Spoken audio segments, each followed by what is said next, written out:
Friends, આજે આપણે બનાવીશું રવાનો શીરો. પણ બનાવવાની રીત એકદમ ડિફરન્ટ છે અને સ્વાદમાં જાણે કોઈ મોંઘી મીઠાઈ ખાતા હોય ને એવો જ લાગે છે. વળી હું એને આજે માત્ર 2 ચમચી ઘીમાં જ બનાવી રહી છું. ચેનલ પર નવા હો અને મારી ચેનલ ફૂડ વિથ ફાલ્ગુનીને તમે હજી સુધી સબસ્ક્રાઇબ ન કરી હોય તો સૌને વિનંતી છે કે જલ્દીથી સબસ્ક્રાઇબ કરી દેજો. તો સૌથી પહેલાં એક કઢાઈમાં 1 ચમચી ઘી લઈ લીધું છે અને એમાં થોડા ડ્રાયફ્રૂટ્સને શેકી લઈશું. તો મેં અહીં થોડા કાજુ, બદામ અને પિસ્તા લીધા છે. ડ્રાયફ્રૂટ્સને શેકાતા વધારે વાર નથી લાગતી. તો ક્રિસ્પી થયા એમ લાગે એટલે એને કઢાઈમાંથી બહાર કાઢી લઈશું. હવે કઢાઈમાં થોડું ઘી બચ્યું છે અને ફરીથી 1 ચમચી ઘી ઉમેરીશું અને એમાં જ રવાને શેકીશું. તો 1 કપ ભરીને અહીં મેં ઝીણો રવો લીધો છે. પણ રવાના બદલે મોટા દાણાવાળો જે સૂજી આવે છે એ પણ તમે લઈ શકો. સૂજી લેશો તો દાણેદાર શીરો તૈયાર થશે. રવાથી થોડો લીસો શીરો બનશે. તો બેમાંથી કોઈ પણ તમે લઈ શકો. વળી અહીં મેં માત્ર 2 ચમચી ઘી જ લીધું છે.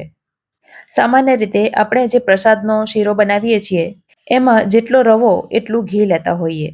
પણ આ શીરો હું માત્ર 2 ચમચી ઘીમાં બનાવીશ. હવે રવાને એકદમ બરાબર રીતે શેકવાનો છે. એને શેકાતા વાર લાગશે પણ ધીરજ રાખીને એકદમ પરફેક્ટ શેકવાનો. આટલા રવાને શેકાતા લગભગ 10 મિનિટનો સમય લાગશે. તો રવો હલકો બદામી રંગ પકડે એટલે સમજવાનું કે એ હવે શેકાઈ ગયો છે. તો આ ગરમ ગરમ રવાને એક બીજા વાસણમાં લઈ લઈશું અને હવે એમાં આપણે દૂધ ઉમેરવાનું છે. તો 1 કપ ભરીને અહીં મેં દૂધ લીધું છે. રૂમ ટેમ્પરેચરનું દૂધ અથવા તો એકદમ ગરમ હોય એવું દૂધ લેવાનું. માટે ફ્રીજમાંથી જો તમે દૂધ લો તો એને સાધારણ ગરમ કરી લેવાનું. 1 કપ હજી દૂધ એમાં આપણે ઉમેરીશું પણ એ આપણે પાછળથી ઉમેરવાનું છે. હવે દૂધ અને રવો બંને ખૂબ જ સરસ રીતે મિક્સ કરી લેવાના. ગરમ રવામાં દૂધ મિક્સ થશે એટલે રવો થોડો ફૂલી જશે. તો એને અત્યારે સાઈડ પર રાખીશું. હવે ફરી એ જ કઢાઈને મેં સાફ કરીને ગેસ ઉપર લઈ લીધી છે અને એને થોડી ગરમ થવા દઈશું. કઢાઈ થોડી ગરમ થાય એટલે એમાં ખાંડ ઉમેરીશું.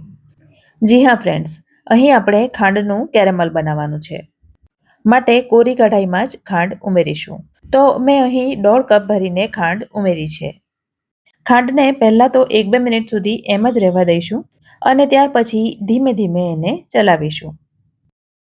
થોડી જ વારમાં ખાંડ સરસ પીગળવા માંડશે અને ફ્રેન્ડ્સ, ગેસની આંચ એકદમ ધીમી રાખવાની અને ધીમી આંચ પર જ ખાંડને પીગાળવાની.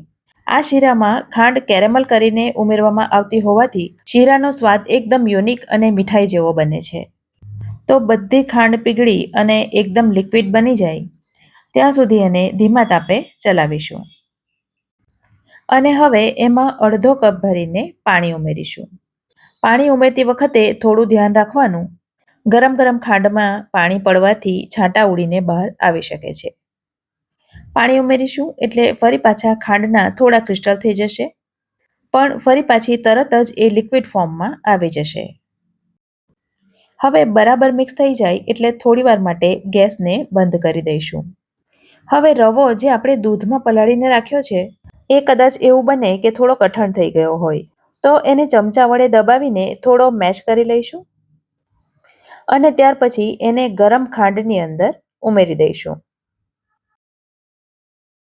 હવે એને એકદમ બરાબર રીતે મિક્સ કરવાનું છે.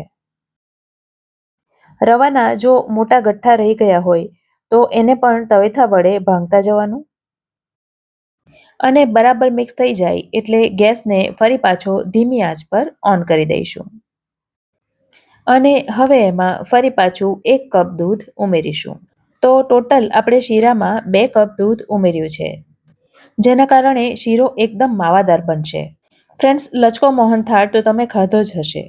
તો આ શીરો પણ એના જેટલો જ ટેસ્ટી બને છે. વળી ઓછી મહેનતે અને માત્ર 2 ચમચી ઘીમાં. સાદો શીરો તો હંમેશા બનાવતા હશો પણ એકવાર આ શીરો બનાવીને ટ્રાય કરજો. જાણે કોઈ મોંઘી મીઠાઈ ખાતા હોય ને એવો સ્વાદ આવશે. બધું બરાબર મિક્સ થશે અને ગરમ થશે એટલે ફરી પાછું એ ઘટ્ટ ફોર્મમાં આવી જશે. તો હવે એમાં 1/2 ટીસ્પૂન જેટલો ઇલાયચીનો પાવડર ઉમેરીશું અને બરાબર રીતે મિક્સ કરી લઈશું. તો આટલું ઘટ્ટ થાય અને પેનને એ થોડું થોડું છોડવા માંડે એટલે હવે ગેસને બંધ કરી દઈશું અને જે ડ્રાયફ્રૂટ્સ આપણે શેકીને રાખ્યા છે એ બધા અંદર ઉમેરી દઈશું. તો હવે આ ગરમ ગરમ શીરો ખાવા માટે તૈયાર છે. જે ઠંડો થયા પછી તમે ડબ્બામાં ભરી અને ફ્રીજમાં મૂકી રાખો તો અઠવાડિયા સુધી ખરાબ નથી થતો. અને જ્યારે પણ મીઠાઈ ખાવાનું મન થાય ત્યારે ફ્રીજમાંથી બહાર કાઢી એને થોડો ગરમ કરીને ખાઈ લો તો ખાવાની મજા જ પડી જાય. આજની રેસીપી કેવી લાગી કમેન્ટ કરીને જરૂરથી જણાવજો. વિડીયો જો ગમ્યો હોય તો લાઈક કરજો અને તમારા સર્કલમાં શેર કરજો. ફરી મળીશું આવી જ એક નવી રેસીપી સાથે. ત્યાં સુધી મને રજા આપો. આવજો.